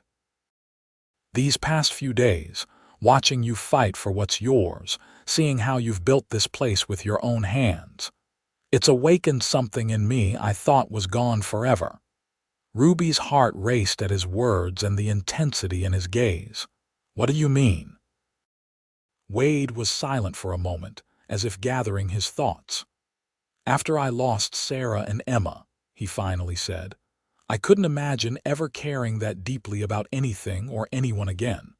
So I drifted, taking work where I could find it, never staying anywhere long enough to put down roots." He glanced around the cabin, then back to Ruby. "But being here with you, I've started to remember what it feels like to want something permanent, something real." Ruby felt a tremor run through her at the raw honesty in his voice. For so long, she had defined herself by her independence, had built walls around her heart as solid as the ones around her property. Yet somehow, in just a few days, this man had slipped past those defenses. "I've been alone so long," she admitted softly, "I almost forgot what it's like to share things with someone else, to trust someone else." She met his gaze directly. "But I trust you, Wade, more than I can explain." Wade took another step toward her, close enough now that she could feel the warmth radiating from him in the cool night air. "Ruby," he said, his voice a gentle rumble, "I know this is fast, too fast maybe. But I need you to know that whatever happens tomorrow with Blackwell, I'm not just passing through anymore. If you'll allow it, I'd like to stay. Help you build this place into everything it could be." Ruby's breath caught at his words, not just the offer itself, but the depth of feeling behind it. "You mean that?" she said, wonder in her voice. "With all my heart," Wade confirmed, reaching out slowly to take her hand in his. "I know you don't need anyone to make this homestead work. You're more than capable on your own. But maybe we could build something together that's even better than what either of us could create alone." Ruby looked down at their joined hands, then back up to his face. In his eyes she saw everything she'd ever wanted but had been afraid to hope for: respect, understanding, and something deeper that made her heart race. "I'd like that," she whispered, her voice steady despite the emotion welling within her. "I'd like that very much." Wade's free hand came up to gently cup her cheek, his touch reverent. "May I?" he asked softly. Ruby nodded, her eyes never leaving his as he leaned down to press his lips to hers in a kiss that was both gentle and filled with promise. His hand slid from her cheek to the back of her neck, drawing her closer as the kiss deepened, becoming a silent pledge between them. When they finally parted, Ruby felt as though something fundamental had shifted inside her, not a loss of the independence she valued so highly, but rather an expansion of possibilities, a door opening to a future richer than she had imagined. "I should go," Wade said reluctantly, his hand still holding hers. "Early start tomorrow, and I need to check in with the men on watch." Ruby nodded, understanding the practicalities even as she wished he could stay longer. "Tomorrow," she agreed, "after we deal with Blackwell." Wade smiled then, a full smile that transformed his serious face and made her heart skip. "After Blackwell," he echoed, bringing her hand to his lips for a brief, tender kiss before retrieving his hat and moving to the door. "Sleep well, Ruby." "You too," she replied, watching as he stepped back out into the night, closing the door softly behind him. Alone again, Ruby returned to the table where her journal lay open. She picked up her pen but found no words adequate to describe what had just happened. Instead, she simply wrote the date, followed by, "Today I found something I wasn't even looking for. Tomorrow we fight for what's ours." The hours felt right in a way that surprised her. Somehow, in the span of a few days, her solitary vision for the future had expanded to include Wade Anderson. And rather than feeling diminished by this sharing of dreams, she felt strengthened, as if her capacity for building and creating had doubled. With that thought warming her, Ruby finally found her way to bed, sleeping soundly for the remaining hours until dawn. The plan went into action with the first light of morning. Ruby loaded her trunk and crates onto a borrowed wagon, making a visible show of preparing to leave the homestead.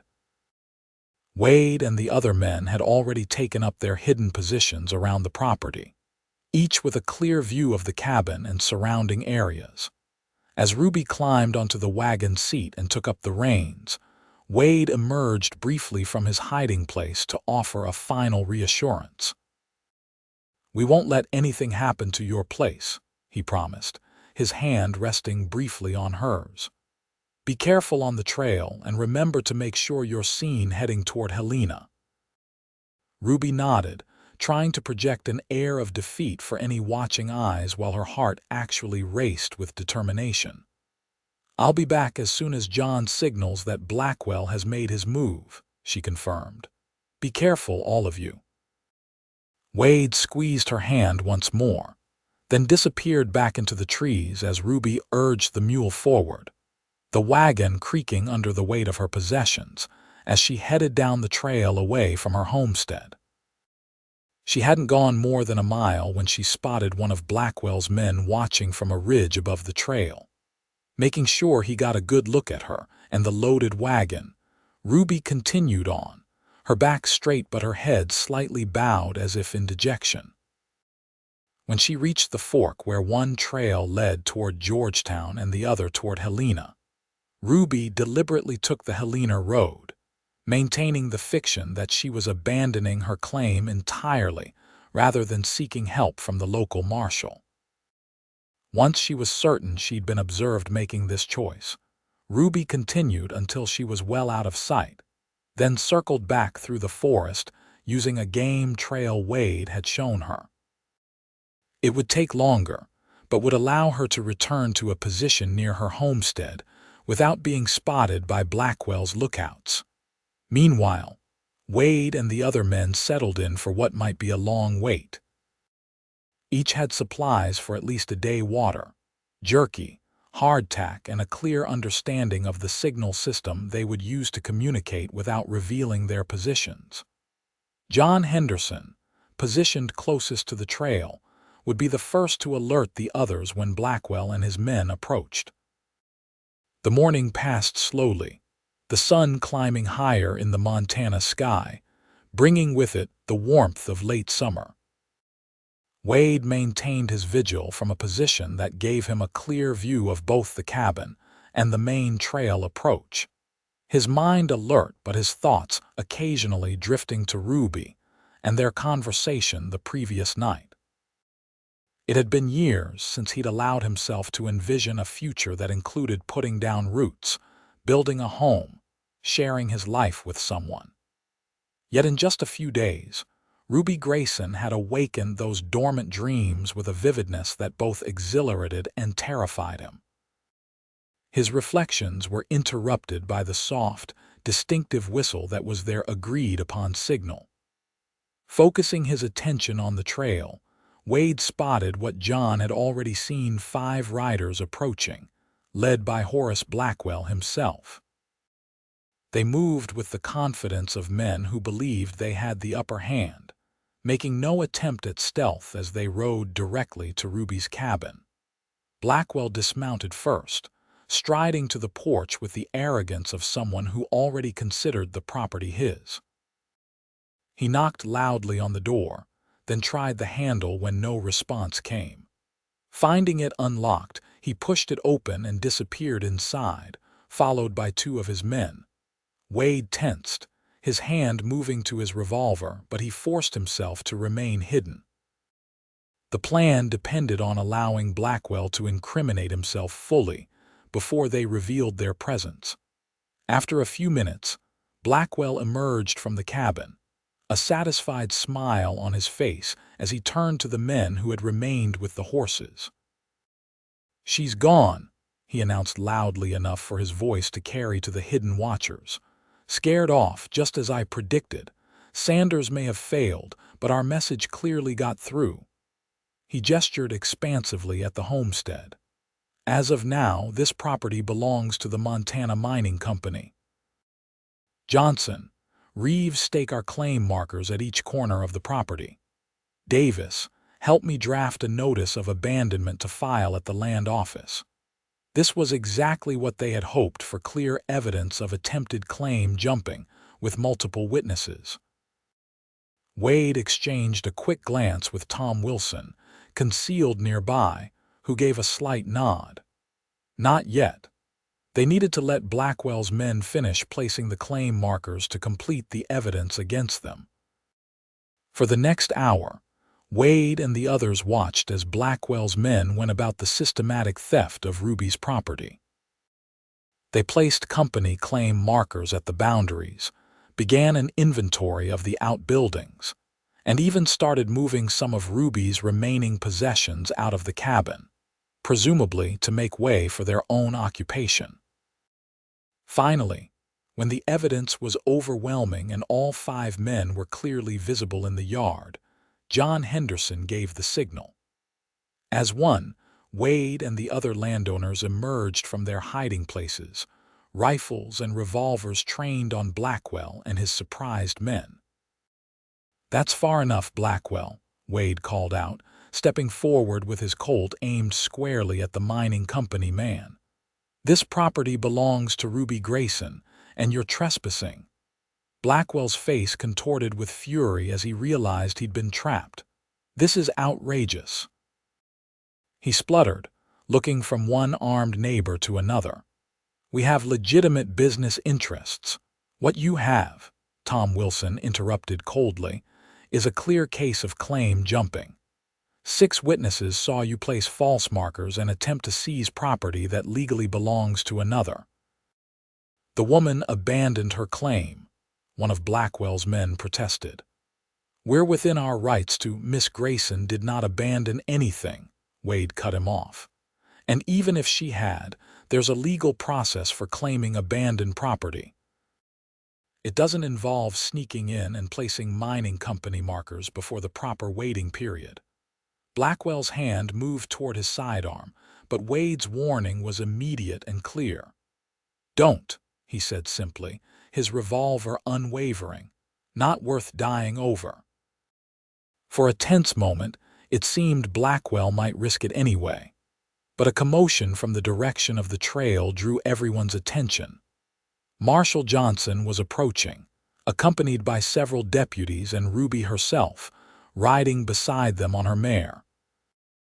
Blackwell's face fell as he realized the full extent of the trap. Not only had he been caught in the act, but the law itself was arriving to witness his crime. "Well, well," Marshal Johnson drawled as he rode into the yard, taking in the scene with experienced eyes. "What have we here?"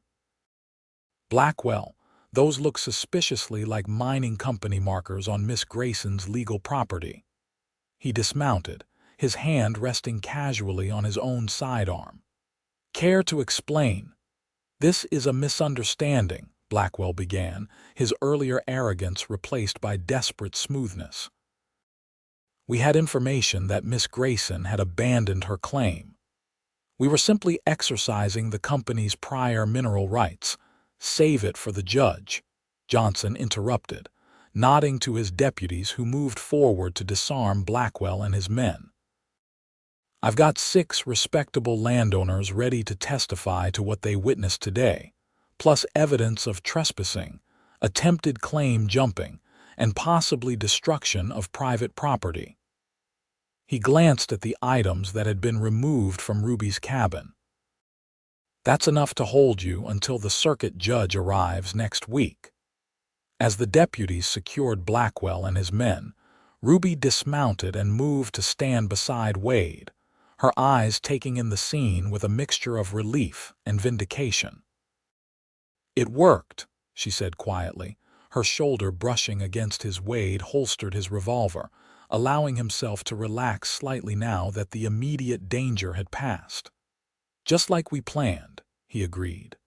"Blackwell never considered that you might have allies willing to stand with you." "That was his mistake," Ruby said, glancing around at the neighbors who had risked their own safety to help her protect her claim. "He thought because I lived alone, I was alone." Her gaze returned to Wade, warmth suffusing her expression. "He was wrong." Marshal Johnson approached them as his deputies led the prisoners toward the horses. "Good work, all of you," he said, addressing the assembled landowners. "I'll need formal statements from each of you, but there's no doubt Blackwell and his men will be facing serious charges. The territorial governor has been getting complaints about the mining company's tactics for months.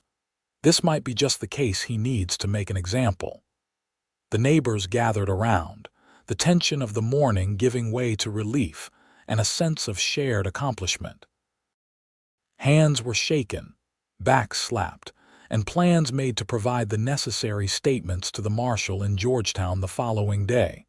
As the group began to disperse, John Henderson approached Ruby and Wade.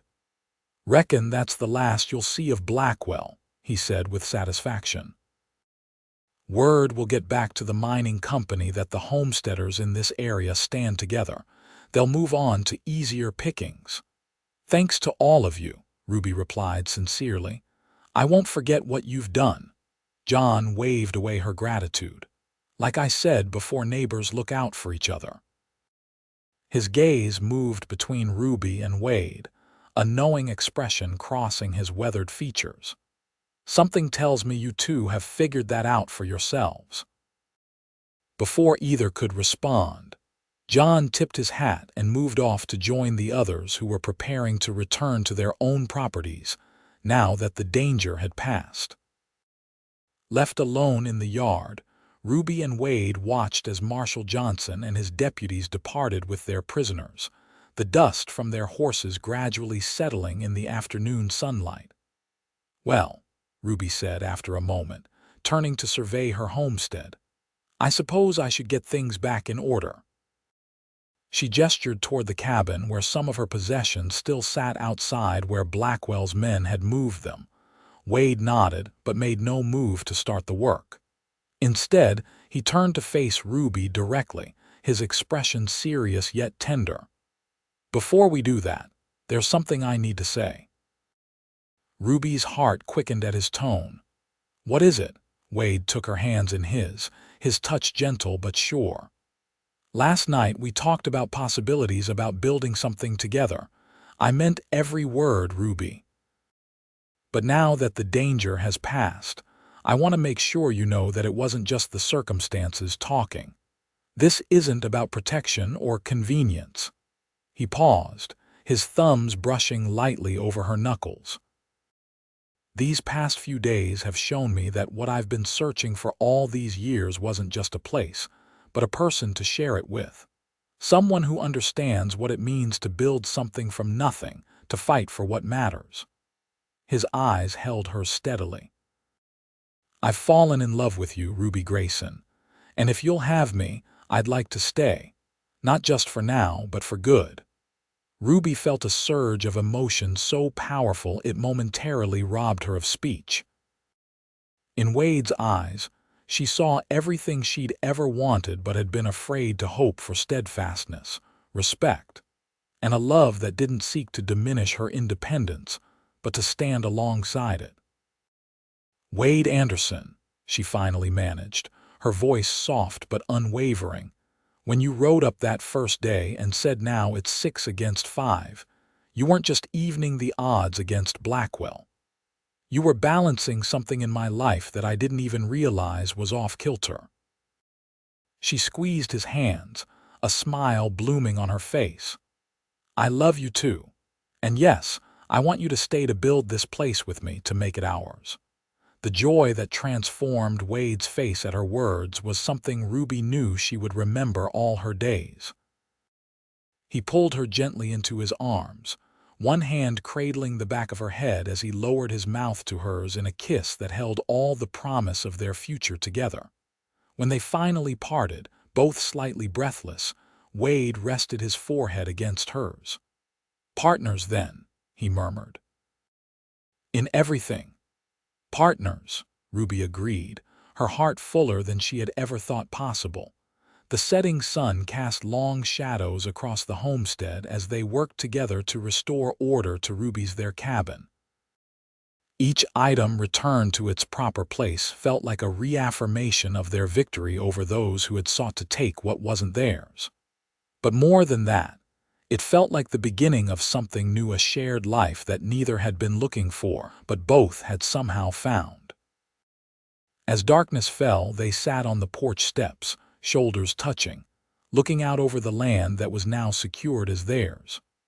The future stretched before them, full of possibilities, expanding the cabin, building a proper barn, perhaps adding to their livestock. All the dreams Ruby had harbored for her homestead now amplified by Wade's presence beside her. "What do you think about horses?" she asked, breaking the comfortable silence. "You mentioned wanting to raise good stock." Wade's arm slipped around her shoulders, drawing her closer to his side. "I think this land would be perfect for it," he replied. "Good water, plenty of grazing area. We could start small, maybe with a couple of quality mares, and build from there." The casual way he said "we" sent a warm glow through Ruby's heart. This was what she had been missing all along, not just a partner to share the work, but someone to share the vision, to dream alongside her. "I'd like that," she said softly, leaning into him. "And maybe someday this place will be more than just a homestead." Wade's arm tightened around her slightly, understanding her meaning. "A home," he said simply, "for a family." Ruby nodded, allowing herself to envision a future that once would have seemed impossible: children running in the yard, a larger house built by their combined efforts, years unfolding in this place they both loved. "It won't always be easy," she acknowledged, practical even in her happiness. "There will be hard winters, dry summers, all the challenges that come with building something from nothing." "True," Wade agreed, "but we'll face them together." He pressed a gentle kiss to her temple, "and that makes all the difference." In that moment, with the stars emerging one by one above them and the soft sounds of the Montana night surrounding them, Ruby Grayson knew with absolute certainty that she had found not just a defender for her claim, but a partner for her life. The unexpected arrival of Wade Anderson had changed everything, not by diminishing her independence, but by showing her that sharing dreams could make them stronger, not weaker. "Together," she echoed softly, turning her face up to his for another kiss that sealed their promise to each other, and to the future they would build on this land that was now truly theirs. 5 years later, Ruby Anderson stood on the porch of a house much larger and more substantial than the original cabin had been. The homestead had grown considerably. A proper barn now stood where the lean-to had been. Corrals held a dozen fine horses of the quality stock Wade had dreamed of raising, and fields of hay stretched to the east where Ruby had expanded their agricultural efforts. The cabin itself had been incorporated into a larger structure, built room by room as time and resources allowed. Now it stood as a proper home, with multiple bedrooms, a spacious kitchen, and the wide covered porch where Ruby currently rocked their 2-year-old son, William, to sleep in her arms. From her vantage point, she could see Wade in the nearest corral, working with a spirited young mare they had bred from their original stock. His patient, gentle approach to training had earned him a reputation throughout the territory, and buyers now sought out Anderson horses specifically for their intelligence and reliable temperament. As she watched him work, Ruby reflected on the journey that had brought them to this point. The defeat of Blackwell had marked only the beginning of their story together. There had been challenges along the way: harsh weather, financial setbacks, the difficulties of merging two independent lives into one shared existence. But through it all, the partnership they had forged that first week had only strengthened. They had married 2 months after Wade's declaration on the porch, a simple ceremony at the small church in Georgetown with the neighbors who had stood by them as witnesses.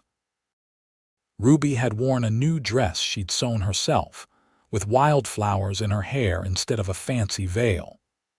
Wade had looked so handsome in his best shirt, his eyes never leaving hers throughout the brief service, that Ruby had barely heard the minister's words. Their wedding night, spent in the cabin that had seen the beginning of their unlikely alliance, had been a tender discovery of each other that erased any lingering doubts either might have harbored about their swift courtship. In Wade's arms, Ruby had found a passion that matched her own, a giving and taking that reflected the balance they had struck in all aspects of their life together. The first expansion to the cabin had come the following spring, when Ruby discovered she was expecting their first child. Wade had worked tirelessly to add 2 new rooms before winter set in, his skills as a builder surprising Ruby, though she'd already seen his competence in so many other areas. Sarah, named for Wade's first wife with a generosity of spirit that only increased Ruby's love for him, had been born in the depths of winter, a beautiful, strong baby girl who now, at 4 years old, was the spitting image of her mother with her father's determined spirit. William had followed 2 years later, a sturdy boy with his father's eyes and his mother's smile. Now Ruby felt the familiar stirrings of new life within her again, though she hadn't yet shared the news with Wade. Tonight, she thought, watching as he finished with the mare and started toward the house, his stride still as purposeful as it had been the day he first rode up to defend her against Blackwell and his men. "How's our boy?" Wade asked softly as he climbed the porch steps, his eyes tender as he gazed at the sleeping child in Ruby's arms. "Just drifted off," she replied with a smile. "He fought it as long as he could, watching you with the horses." Wade chuckled, the sound rich with contentment as he settled into the rocking chair beside hers. "Already showing an interest. He'll be a fine horseman someday." "Just like his father," Ruby agreed, reaching out to take Wade's hand. "Where's Sarah?" helping Martha Henderson collect eggs. "John brought her over earlier when he came to look at that gelding he's interested in." Wade squeezed her hand gently. "She adores that child almost as much as we do." Ruby nodded, grateful once again for the community that had embraced them so fully. The Hendersons had become like family, with Martha taking particular joy in spoiling the Anderson children at every opportunity. "I was thinking," Ruby said after a comfortable silence, "about the day we met, how different everything might have been if you hadn't ridden by just when you did." Wade's expression grew thoughtful, his thumb tracing circles on the back of her hand. "I've thought about that too, all the little chances that had to align for us to find each other." He shook his head slightly, still amazed by it even after all this time. "I wasn't even planning to take that trail that day. Changed my mind at the last fork." "Divine providence," Ruby suggested with a small smile.